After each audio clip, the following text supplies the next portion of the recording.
All right. Okay. So, gentlemen, welcome back. My name is Gabriel. Um, I'll just leave it at that. My name is Gabriel. We can talk about more about that later. So, I just want to do a quick recap and just kind of just dial us back in to where we are. So, on the first day, yesterday, session one, we learned something really awesome. We learned about our imago Dei, our image of God, and that's just so cool. I'm so glad that Rusty did that and taught us about that. Next thing we learned was about the epic story that we're a part of. This huge story. We're in this act 3 of this amazing epic tale. And then we learned about our counterfeit self. Paul showed us what that looks like. We learned about the poser, and man, I love and hate that session. One way, it's kind of one of those things. I see the session and I'm like, man, they get it. That's totally what I do. And then at the same time, I'm like, man, they get it. That's totally what I do. And that self-assessment is just brutal.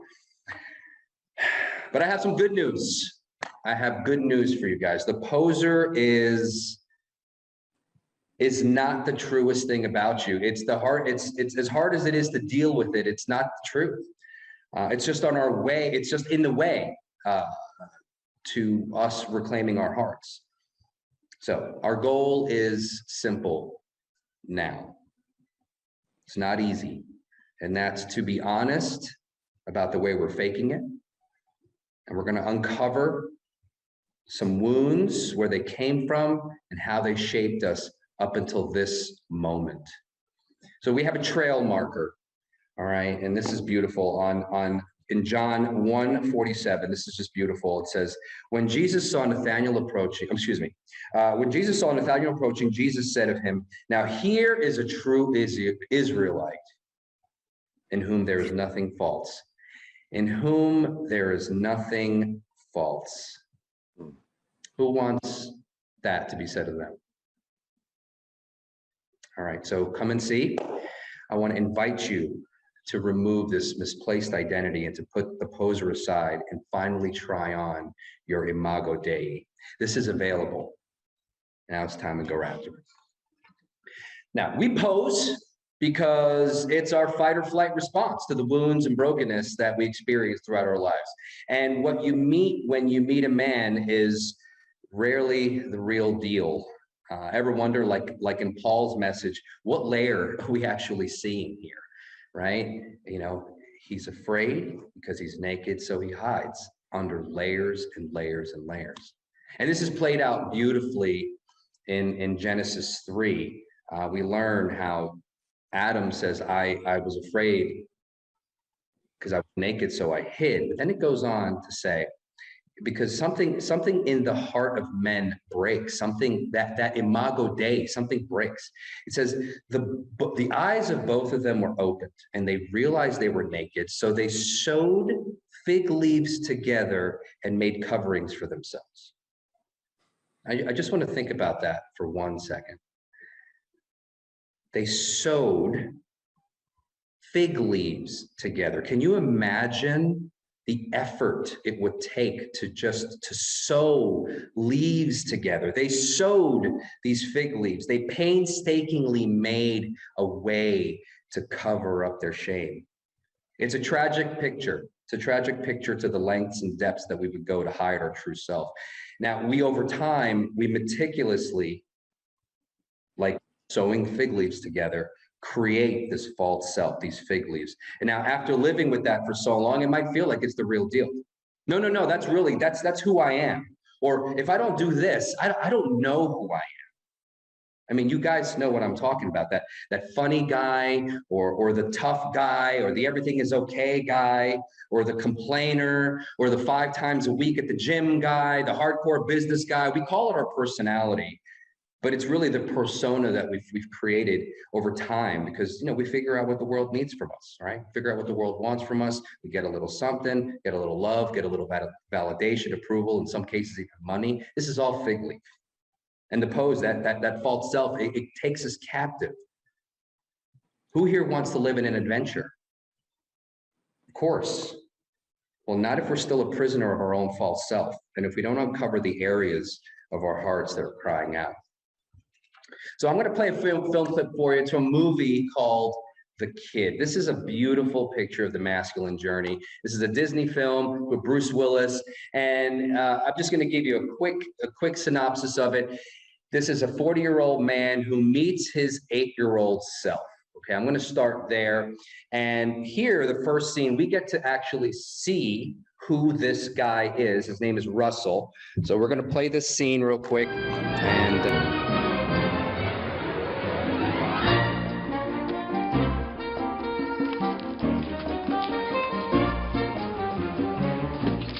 I'm sorry, I can't seem to find my purse. I must have 10 of them. Can you just ring mine first, please? There's someone ahead of you, sir. I usually keep my change in my little change bear, but... That's almost interesting. How much is hers? 526. Just add it on, please. Hold on. If it's not in this one, it'll be in another one. That'll be 965. Thank you very much. How sweet! You didn't have to do that for me. I didn't do it for you. Check some bags next time. Sure. How can I help you, Governor? Some dirtbag from the Attorney General's office has dared to mention the word jail.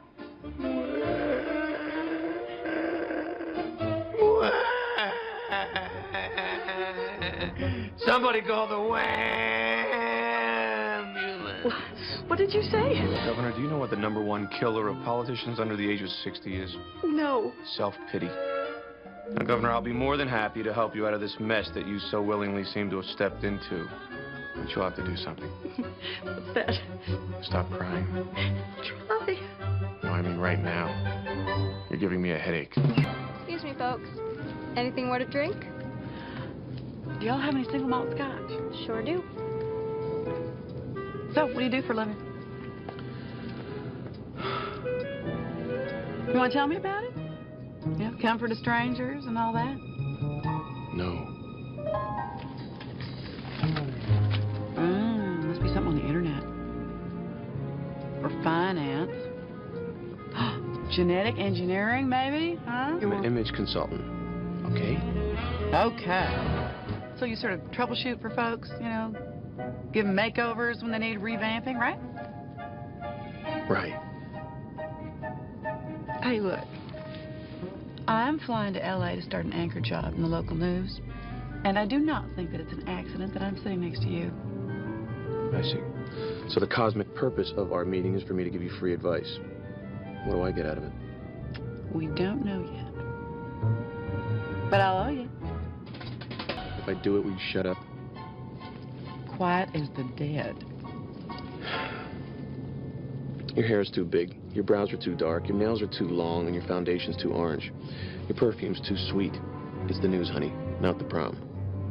I like your eyes. Thank you. Bluer. Try the tinted contacts, but only when you're anchoring or in L.A. You're on assignment, take them out. What about my accent? I'm always being warned to stop saying y'all. Don't ever stop saying y'all. Your y'all is your trademark. Say y'all and you'll be promoted in 6 months. Say y'all with a smile, and you'll be famous in 12. Thank you. You're welcome. Now, will you please shut up? all right. Wow. That's almost refreshing at first. When I first watched it, I wouldn't call it validating, but certainly vindicating for me, because there was a time that I was like that. When I first saw that, I was like, yes, that's it, and I grew up relatively, figuratively speaking, and professionally, I grew up in a sales environment, and it was brutality like that was par for the course. And I loved being brutally honest, and I was called unmerciful. I convinced myself that level of honesty was mercy. Here we can see that honesty isn't always merciful or loving. This is a perfect as an illustration of Proverbs 27:9, which it says, as water reflects the face, so one's life reflects the heart. Right? I mean, what's up with this guy? I mean, how did he become like that? This guy's shut down. He's a royal poser. I mean, he gets paid to teach people how to pose. He's mowing people down in the process. How many people know somebody like that? Who can identify with that? You know, I think we all will agree there's a story behind that, right? How did he get there? We spend a lot of time managing who we are, and we conveniently leave out where we're from. It's that feeling of looking in the mirror and asking, where are you? How in the world did I get here? We have a deep longing for the answer to two really, really important questions. Am I strong? And do I have what it takes? And as I think about this, most men, including me, we live our lives haunted by these questions, or even worse, crippled and deeply, deeply wounded by the answers that we've been given. Do I have what it takes? I don't know. Do I? Am I strong? Who knows? Maybe he does. Maybe he's strong, but I'm not. I'm not a man like him. The answers to those questions are the roots to our masculinity. You see, real masculinity is not something we're born with or something we just learn by watching or imitating as the world would have us believe. It's something that's bestowed upon us, almost like a rite of passage or initiation. It's like the first time you're taught how to ride a bike or fix your bike, or when the foreman gives the helper his own set of tools. When your dad teaches you how to fish and you catch one, yes, that's awesome. It's like being knighted. It's these moments or those trail markers again that say you're strong, you've got what it takes. And you know, there are places in our hearts that are made to receive that, to receive that identity, that what we are and what we've got inside us from the relationships with our fathers and other men mostly. For many of us, sadly, the answers we get to those two critical questions, am I strong, do I have what it takes, lead to the most defining wounds in our lives. Often they come to us when we're young, when we have little to no responsibility, and arguably until our late teens, even early 20s, we really don't know how to process the woundings that we receive. And sadly, more often than not, they come from our fathers or father figures, and most of it, if not all of the wounds that we receive, carry with them the same message. You're not good enough. You're not strong enough. And you don't have what it takes. And how we live our lives often reflects the deep wounding in our masculine hearts. And many of us have been walking around with arrows in our hearts for decades and posing for that same amount of time just to protect them. You know, I'm the oldest in my family. I was the first, and I didn't know my real father at the time. The guy who I called dad came into my life when I was really, really young, sort of one day to the next. You know, I remember clearly my mom saying to me when I called him by his first name was Guillermo. And I said, you know, Guillermo, I was speaking in Spanish. And my mom said, you can call him daddy. Just like that. All of a sudden I had a dad. And you know, they got married, I guess. I wasn't there for that. And about 3 years later, I had a sister. When I was about 8 or 9, I was in my dad's work truck with my mom, and I was playing with a toy, and toy fell under the seat. I'm sitting there, you know, while she's driving. Before we had car seats, I'm under the seat trying to pull my toy out, and then this envelope, this manila envelope, sort of slides out, and out of the envelope slides photos and some letters. It was photos of my dad with another woman and some love letters. Now, I never saw them at the time. I found out later, but my mom looked at that. She said, give me that. And she saw it. She starts crying. And I didn't know what was going on. We get home, and first thing I witnessed was my mother's vengeance. I didn't know what that looked like until then. And, you know, she cut up my dad's clothes, went to the closet, cut up his clothes, threw them in garbage bags. And it was just a mess. And then I'm outside with my little sister. She's in one of those little walkers. playing basketball, and my dad comes out of the house and he gives my sister a kiss on the forehead and doesn't even look at me, gets in the truck and drives off. And I chased him. It wasn't too long, it wasn't far, but I chased him enough to get really close. The light turned green at the light that he was at, and then he just literally peeled out and he left. And I remember thinking to myself, why wouldn't he say goodbye to me? I mean, he had to see me in the mirror. He said goodbye to my sister.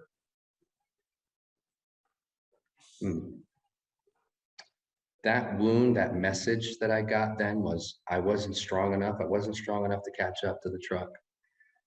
I wasn't significant. I wasn't even noticed. I wasn't even worth saying goodbye to. And I thought I was a good boy. I was invisible to the one person who I wanted to be visible.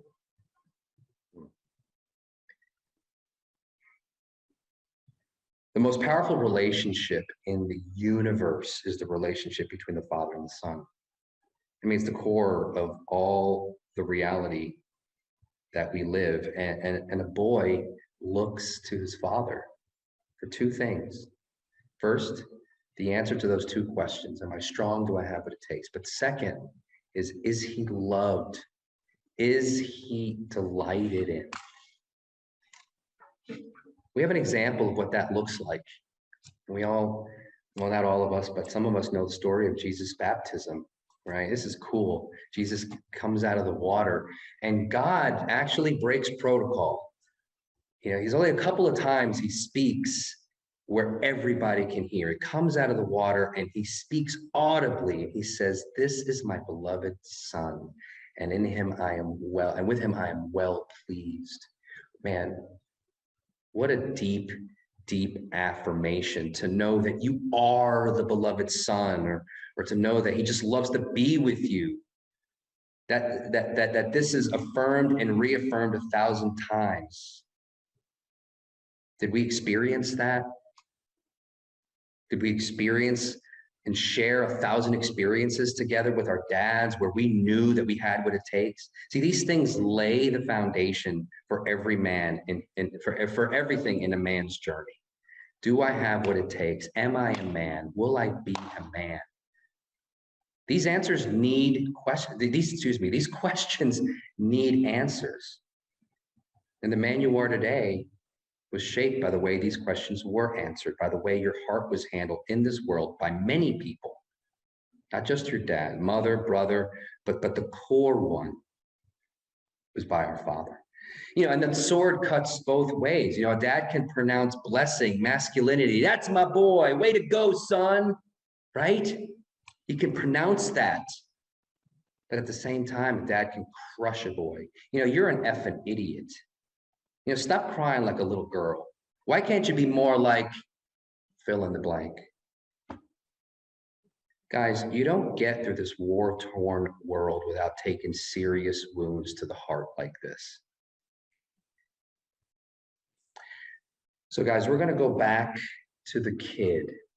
So we see Russell, we see this guy who is just living this life of just mowing everybody down. Here in this part of the story, he's going back in time, and little 8-year-old Russell that he encounters, he gets into a fight at school. His mom is sick, and she has to go and pick him up. And then when he comes home, his dad is there, and we're going to see one of those defining moments in Russell's life.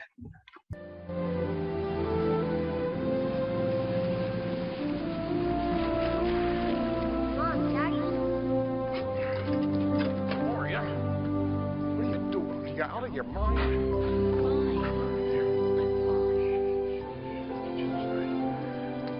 You stay there.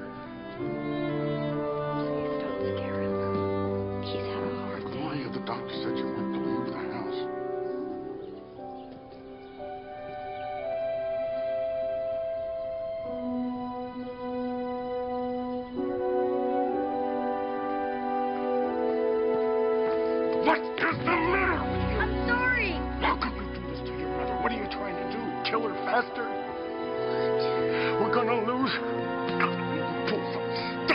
You're killing her.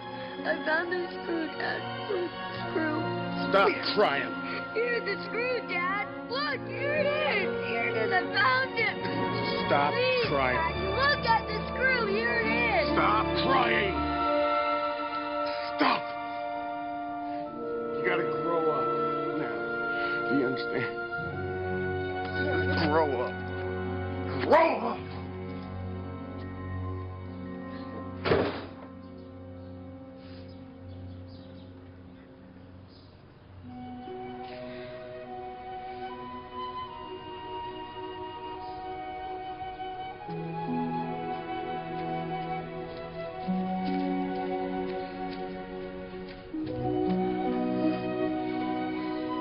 Mom's dying. I know. Soon? For your next birthday. Did I do it? No. No, you didn't do it. It's not your fault. Dad was just saying those things because he's scared. Because he knows that he has to raise you alone. He doesn't know how to do it. I thought you never cried. It's my 8th birthday. Man, you don't get through this life without getting wounded. In mine and in every boy's journey to become a man, we take an arrow in the place of our strength and it wounds us, becomes a hole, this empty cup that we try to fill. We do that through what Paul taught us, which was the pose, because it's raw, it's exposed, and we need to protect it. Like Russell said, he hasn't cried since his 8th birthday. Some of us hide in a very obvious way. They shut down, get angry, put walls up. Like Russell, he hasn't cried since his 8th birthday. Like me, I got used to hiding in plain sight by being the funny guy, the go-to guy. Yeah, I felt like I can get out of any difficult situation by being those two things. So I want you to hear from some men here. I think it's really good for us to hear the stories of other guys, because as we know, sometimes I might say some things that may not resonate, but here we'll have an opportunity to hear stories of some men and part of their lives. So let me invite so-and-so up. Thank you, gentlemen. Thank you. Thank you for sharing your hearts. Gentlemen, you are strong and you have what it takes. Thank you. The lingering impact of those wounds. You know, guys, if we took the time to listen to each and every man in this room and their stories, most of us wouldn't last more than 20 minutes. It'd just be heartbreaking. Beneath and behind every posing man is a wounded boy. And that's what fuels all this. So I want to hit the pause button, guys, because I want to address a couple things that I think are very, very important. First, and what's important to me is I'm not here to throw our dads or our parents under the bus. It's not about them. It's about our wounds and the wounds that we've sustained. Second, some men might say, man, I got a great dad. He was loving. He didn't wound me. I would be cautious to come to the conclusion that you've escaped the father wound. Remember, guys, in all cases, every man is a son of Adam, and we all grew up pretty far away from Eden. And remember, the pose is the fig leaf, and that fig leaf is a response to our brokenness and wounding. So the wounds come. If you were fortunate to be one in a million that say that they didn't sustain a deep wound from your father, then thank God. But they come, and you get them from your brother, your uncle, mentor, a teacher. And just like the garden, your spirit got broken along the way, and then you begin to lose heart. Where along the way did your spirit break? Did you lose heart? What's that mean to lose heart? At what point did you settle into, it is what it is? or buy the lie, or buy into, well, that's just the way it is. Or give up and make a vow, or an agreement that says, just screw it. I'm on my own. If it's meant to be, it's up to me. Who cares who I run over? I'm just going to get there. Or believe the lie, well, that's just who I am. When did things go from this technicolor of possibilities to just black and white? Or when did we go from being the apple of someone's eye to the object of their anger or disappointment or abuse? Or just as bad, the person that you were the person that they were passive towards or indifferent towards? How did that broken heart drive the relationships you've had with people? It wasn't until later in life that I realized that for me, it was really hard to have good relationships with real, authentically masculine men. Man, for me, it was easy to be around women. They validated me like it was like kryptonite. I got to the point where all they had to do was bat their eyelashes at me, and I just ate it up. But being around men, especially men that seemed like they had it together, was like I was embarrassed. And I resented, and I still struggle with very passive men, or men that are just clearly just fake or clearly posing. I just view them as weak, and I just stayed away from them. And I would have never gone to something like this. A few years ago, 10 years ago, I would have never gone to something like this. And frankly, when I finally did, my pose was in full swing. 6 years ago, I was fighting my way to be front and center, just to be known. It just became a pattern of my life. It was just transactional. I show you the best parts, you give me applause, you love me, you let me do stuff, I'm validated, and I love you back. I stand here and I think about some of the questions I used to ask. What does God have to say about this? David is a man's man, David, King David. And he knows a man that knows woundedness. This is King David. He's the guy that killed Goliath. He killed a bear. He killed a lion. He united Israel. This guy was a general, And he says in Psalm 109, "For I am poor and needy, and my heart is wounded within me." And his son, King Solomon, understands. He understands this. He says, "The spirit of a man will sustain his infirmity, but a wounded spirit who can bear?" The heart is the center of everything. It's where our beliefs come from. It's where our desires live. It's where our behavior comes from. And God knows this. God knows this. In Proverbs 4:23, he says, above all else, guard your heart, because everything you do flows from it. God knows this, but the enemy knows this too. And he knows this because this is where he tries to take us out. He takes us out right in the place of a man's strength. For some, it's one or two single events. For me, it was just an accumulation. After my dad drove away. About a year and a half later, he came back. And honestly, looking back, I don't think it was for love. It was more for convenience.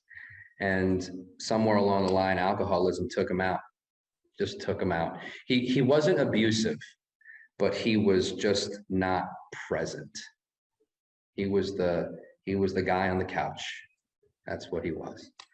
But he also didn't let me forget that I wasn't his son. He just didn't seem interested. I was a really, really super talented musician at the time. He didn't come to any of my performances. My mom videotaped my last big competition, and it was like watching somebody videotape an earthquake. It's just shaky video. And, my dad would have had a tripod and stuff. I know he would have done that, and he just didn't. And my sister, who was, their child, but my half sister, I guess, she was the apple of his eye. And unfortunately, I think it was very likely the reason why I never bonded with her, even today. We're still like friends that just catch up once in a while.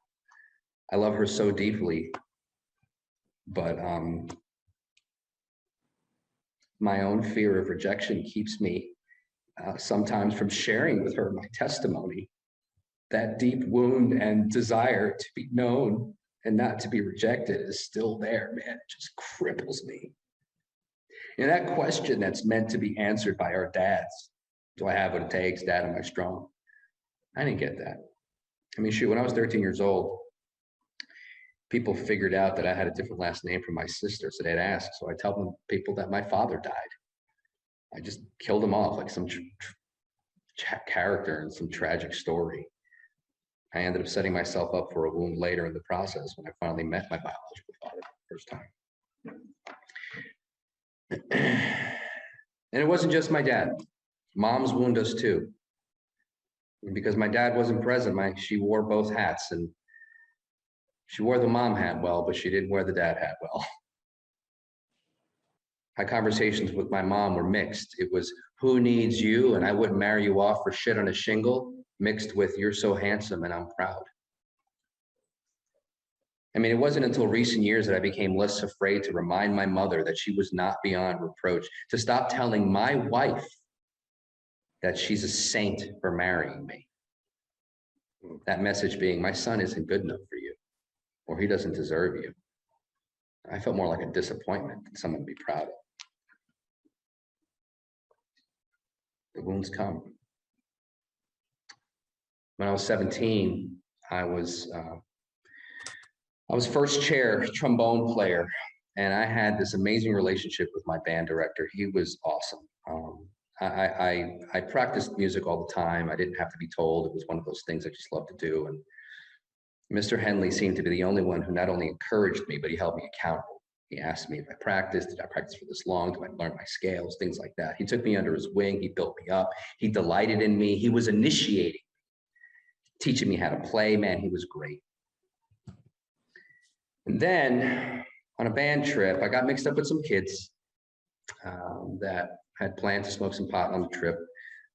I kind of got convinced to bring the rolling papers. They brought the weed, I brought the rolling papers. I hid the papers in some ceiling tile in the hotel room on this trip. Now, mind you, I hadn't actually done anything, even though there was intent.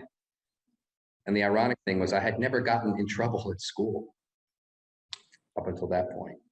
Somebody told somebody, we got ratted out, came back, and it came back to the hotel room after this, like the best performance I ever did. And he was sitting on the chair in front of the window, and it was, the room was dark. The light was, it was like in a movie, you know, like an interrogation. He had a silhouette. He sat me down and he just said to me, if you tell me the truth, it'll all be okay. Is this yours? And he hands me the rolling papers.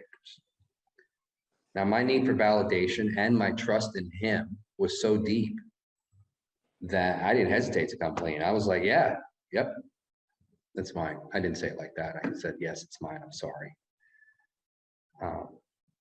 He ended up calling my mom, called the cops.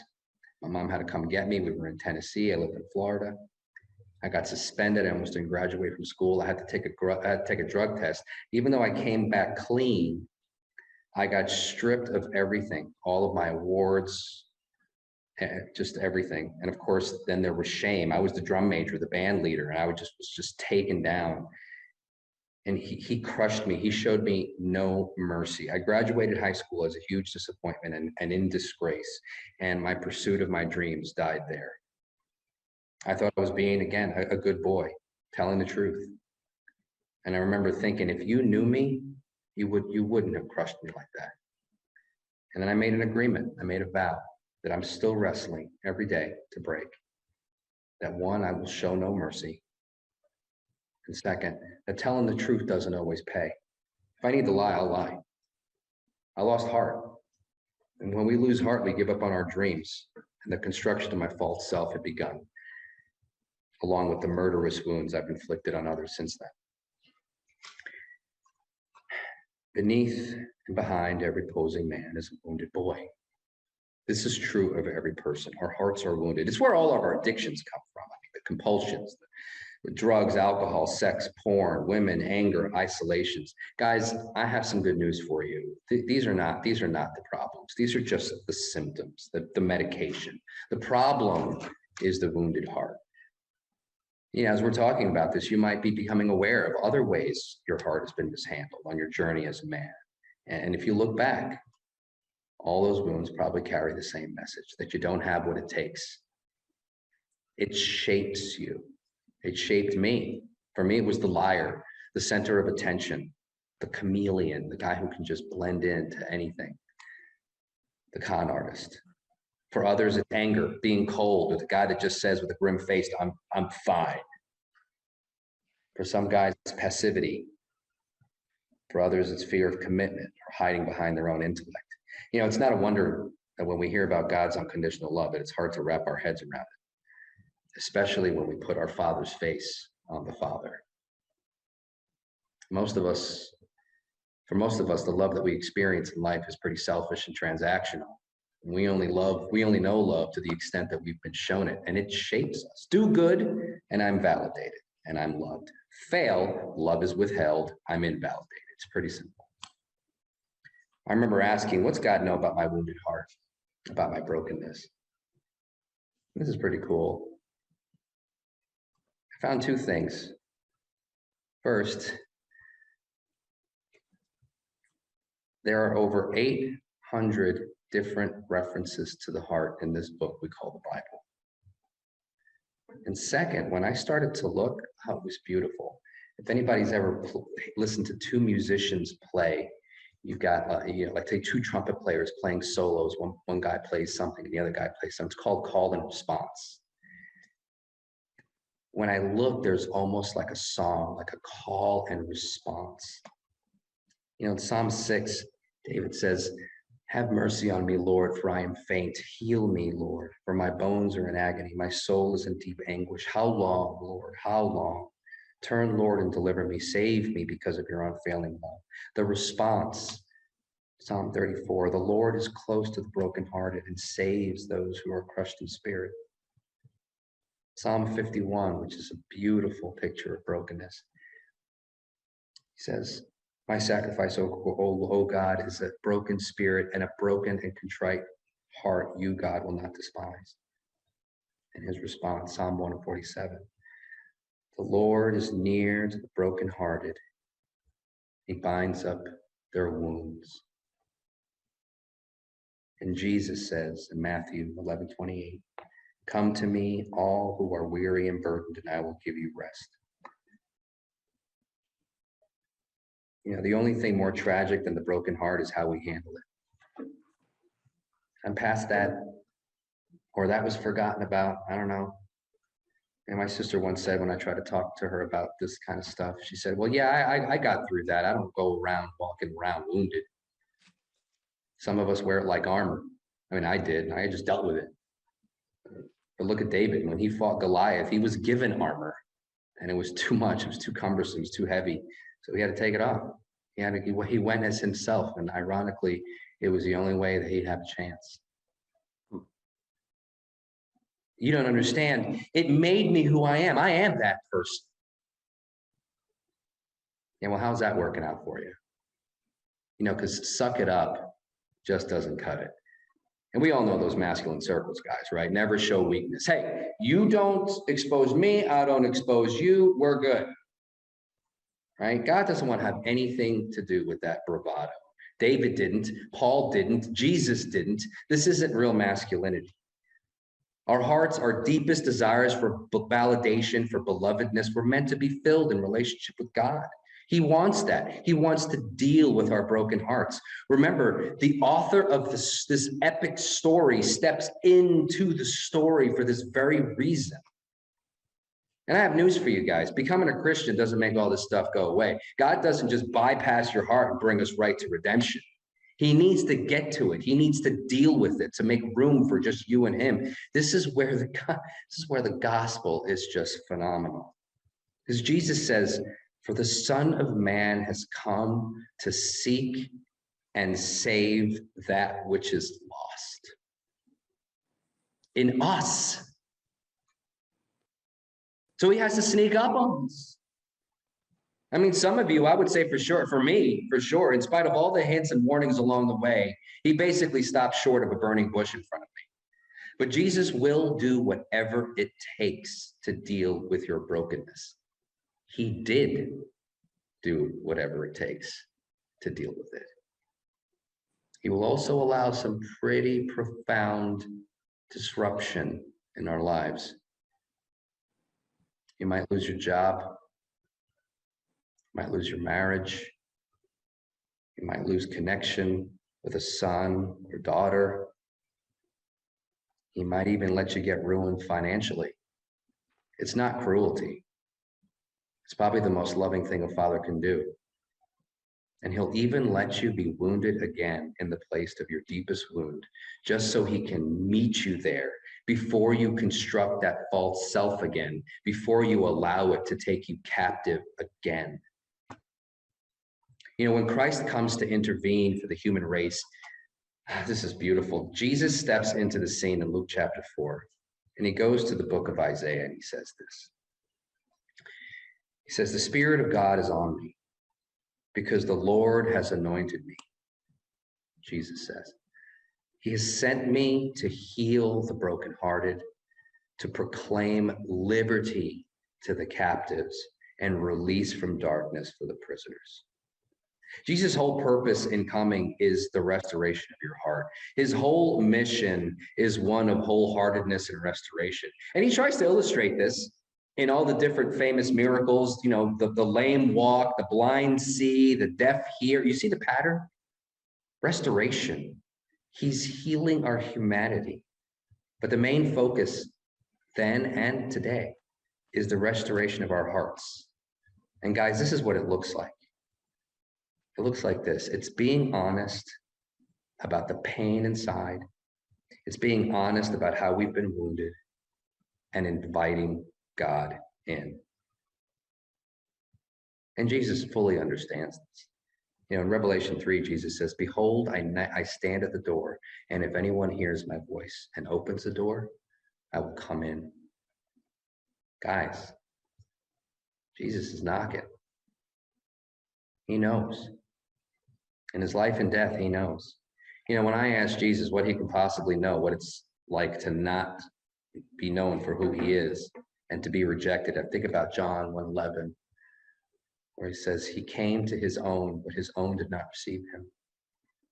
When I asked Jesus what he could possibly know about betrayal, I think of the kiss he received from Judas, or the denial of Peter, or all his disciples just taken off when he gets arrested. When I ask Jesus what he knows about coming from a rough place or having a rough life, I think about him being born into a genocide. Or I think about him saying that the Son of Man doesn't have a place to lay his head. Or I think about Nathaniel saying, "Nazareth? Can anything good come from there?" When I ask him what he knows about separation from his Father, I picture him on the cross. Men, do you know where your heart has been broken? Can you identify the wounds that you've sustained in your life? Let's invite Jesus there now. Oh God, it's true. My heart is deeply wounded within me. I invite you, Jesus, into those places, into those memories that I have locked away. Speak to my heart those strong words you heard from the Father. That I am your son, that you are well pleased. Affirm my masculinity as you would have me see it, not as I would imagine it. I ask you for ears to hear you speak those life-giving words. I am willing. Take me now on the journey of this mountain to the recovery of my masculine heart. Show me more clearly the assault that I've endured and what I've done with my heart over these many years. Forgive me. Forgive me for my false self. Help me forgive what was done to me from their own brokenness and woundedness. Help me go from the path of independence to dependence. Help me slow down and get comfortable with you taking the lead. I invite you, Jesus, to navigate the wrong beliefs that keep you away and hold me back from dealing with the deep wounds in my heart that bleed when life touches them. Please come and absorb my pain and anger and the disappointment that I carry, and give me the mercy to receive your love and validation.